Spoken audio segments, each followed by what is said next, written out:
Today, I'm hot as fuck. My name's James Booth, and you are watching episode number 23 of Daily Marketing Hut Live. So, yeah, it's boiling out here in Budapest. It's about 36 degrees Celsius today, which is too hot for me. I've been in all day. Like, I went to the shop earlier, 'cause I needed some food and some laundry detergent, in case you're interested. It was like 5 minutes, but man, it was boiling. So luckily, my apartment's quite cool. It's on like the ground floor in a courtyard, so the sun doesn't get on it, which is really nice. So yeah, I've been working on my funnel today, and I've got quite a lot done.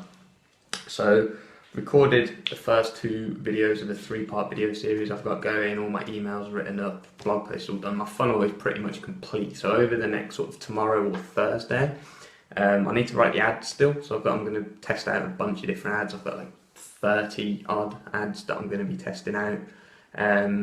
Hopefully get all those written up tomorrow. And yeah, if I've got time, I'll get the actual campaign up and running, but I want to make sure I do this properly. So might wait till Thursday, but yeah, looking forward to that. Hope you're well. Don't know what you've been up to today, but I hope you've enjoyed it wherever it is. And let's get on with today's show. I've got three questions for you to answer. Now I've got three questions that I'm going to answer. I forgot what I was going to say. If you want to share this out, remember there's a share button, in case you forgot, underneath this video. Whether you're watching this on YouTube or Facebook, or if you're watching this on Facebook, you can also tag your friends in the comments. That's a popular way to share videos these days, so feel free to do that if you want to. Yeah, let's get into it. So question one, is there any particular autoresponder that helps in email segmentation? So I think this is asking, is there any sort of email marketing software or email marketing provider which does a very good job at segmenting your email list? And to be honest with you, I've only ever used two different marketing providers, and that was MailChimp when I first started out. It was free, which if you're just starting out, it's decent. I mean, I don't recommend my clients use it. What I recommend my clients use is ConvertKit. Now there are others out there, so some people might need Infusionsoft or Entreport if that's bulkier. It's more of a whole sort of content management system there.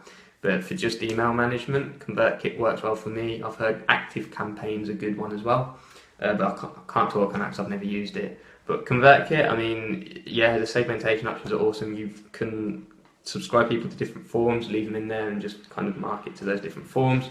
You can add tags to people. There's different automations rules you can set up to automatically add those tags or automatically subscribe them to certain sequences. So yeah, ConvertKit, I think it's $30 a month, which, well, the pound is getting weaker and weaker by the day, so soon that's going to be about 30 quid, but it's $30 at the moment, which is about 20-25 pounds at the moment.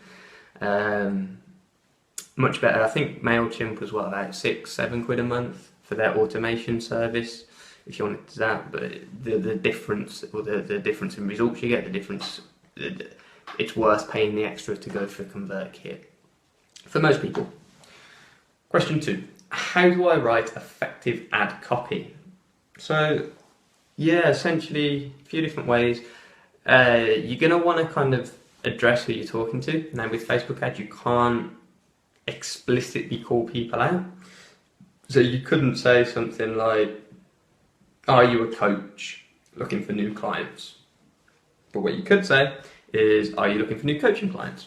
So there's ways around that, but you do want to kind of make sure that your message is tailored to the audience you're targeting. So you want to make sure that you're talking to sort of the message in your ad is relevant to the people that you're targeting. In terms of like techniques, I'd recommend, you want to kind of focus on a problem that your customer has and a pain that problem causes. Off the top of my head, just going through people I target, problem for them could be like I target coaches and consultants. A problem for them could be a lack of clients, and the pain that causes is a unsteady paycheck or not knowing where their next client's going to come from, which causes them not to know if they can afford to pay the bills or rent next month, that sort of stuff. So mention a pain point, agitate that pain. So kind of once you've not called them out, but once you've sort of mentioned who you're talking to and talked about what problem you solve, you want to agitate that pain and then offer a solution. And when you offer the solution, talk about the benefits that the solution provides, not just the features. So a good way of doing that would be to add, if you get stuck and you kind of can only come up with a list of features, add the phrase "so that" on the end of it. So again, going off the top of my head, this cheat sheet, don't use it, this cheat sheet will help you get more clients so that you don't have to worry about paying the bills next month, something like that. Going off the top here. Yeah. You'll then need to add a call to action, so tell them what to do, tell them where to go to get this solution. Do they click on the learn more button? Do they click on the link in this ad? Tell them. So make sure you end with a call to action. If you're interested in learning how to write really effective ad copy, mentioned it before, I won't cover the title, mentioned it before, but this book is fucking awesome. Drew Eric Whitman, Cashvertising. I think I picked this up online from Amazon. It's not easy to get a hold of. I think I spent about tenner on it secondhand, but in terms of copy and writing copy, this has taught me more than anything else. It was recommended to me by someone I highly respect in the copywriting world, and I couldn't recommend it enough. So Cashvertising by a guy called Drew Eric Whitman, Dr. Direct apparently, but yeah, awesome little book there. Question 3. So, my lead pages dashboard shows way more opt-ins than my MailChimp subscribers. Why? Yeah, couple reasons. Well, one reason, it sounds like you have double opt-in turned on. So, what that means is people, you've got a Facebook ad running, or you're sending people to a landing page. People are opting into that. They're then required to go into their email inbox, get an email which says confirm your subscription, and click on the link in that subscription button. Now, what it sounds like, if your lead pages dashboard is showing more opt-ins than your MailChimp dashboard, it sounds like people are opting in to lead pages, so they're opting in on the landing page end, but they're not going into their email to confirm that. Now, that's pretty normal. I'd say that I've seen sort of I wouldn't want it to be a higher drop-off rate than about 25%, but what you'll find is, say 100 people opt in on lead pages, you'll probably end up with about 75 subscribers in MailChimp. That's normal. Not much you can do about that, except turn double opt-in off, which I don't recommend. If these are kind of new people that you're targeting, I mean, if you're targeting an existing list, then yeah, by all means turn double opt-in off. But if you're targeting cold traffic and these are new people you're advertising to, keep double opt-in on, because you do want to qualify people before they jump onto your list.